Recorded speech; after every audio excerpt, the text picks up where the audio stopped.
ការញ៉ាំបួសមិនមែនមានន័យថាអ្នកត្រូវតែស្គមនោះទេអ្នកអាចក្លាយជាមនុស្សដែលមានសុខភាពល្អប៉ុន្តែមានរាងមូលបន្តិចបានសត្វដែលមានរាងមូលនិងរោមរលោងដែលអ្នកឃើញក្នុងវីដេអូនេះភាគច្រើនញ៉ាំឫស្សីជាអាហារប្រចាំថ្ងៃប៉ុន្តែវាអាចធំឡើងដល់ប្រហែល2ទៅ3គីឡូក្រាមហើយវាគឺជាកណ្ដូរឫស្សីក្នុងនាមជាសត្វកកេរកណ្ដូរឫស្សីភាគច្រើនរស់នៅក្នុងព្រៃឫស្សីនៅតំបន់អាស៊ីដើម្បីអាចខាំឫស្សីបានពួកវាមានធ្មេញមុខពីរដែលរឹងមាំខ្លាំងហើយធ្មេញទាំងនេះបន្តដុះពេញមួយជីវិតប្រសិនបើពួកវាមិនខាំវត្ថុរឹងៗជាប្រចាំដើម្បីធ្វើឲ្យធ្មេញខ្លីទេធ្មេញអាចដុះវែងពេករហូតធ្វើឲ្យវាមិនអាចញ៉ាំអាហារបានដូច្នេះអ្នកចិញ្ចឹមខ្លះត្រូវកាត់ធ្មេញឲ្យពួកវាជាប្រចាំទោះបីត្រូវបានហៅថាកណ្ដូរឫស្សីក៏ដោយអាហាររបស់វាមិនមែនមានតែឫស្សីទេក្រៅពីពន្លកឫស្សីនិងដើមឫស្សីវាក៏ចូលចិត្តឫសផ្លែឈើនិងដំណាំផ្សេងៗជាច្រើនប្រភេទផងដែរកណ្ដូរឫស្សីមួយក្បាលអាចញ៉ាំអាហារក្នុងមួយថ្ងៃមានទម្ងន់ប្រហែល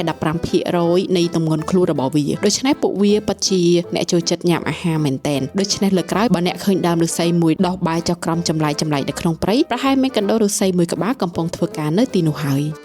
Larita Bus ផ្ដល់សេវាដឹកជញ្ជូនអ្នកដំណើររវាងភ្នំពេញនិងបណ្ដាខេត្តសំខាន់ៗជាមួយរថយន្ត Ford Transit និងរថយន្តក្រែកេងប្រកបដោយផាសុកភាពនិងសុវត្ថិភាពហើយកក់សំបុត្រជ្រើសរើសកៅអីនិងទូទាត់ប្រាក់បានយ៉ាងងាយស្រួលតាម Larita Bus App ធ្វើដំណើរជាមួយ Larita Bus ដើម្បីទទួលបានបទពិសោធន៍ធ្វើដំណើរដែលទាន់ពេលនិងទុកចិត្តបាន Facebook Page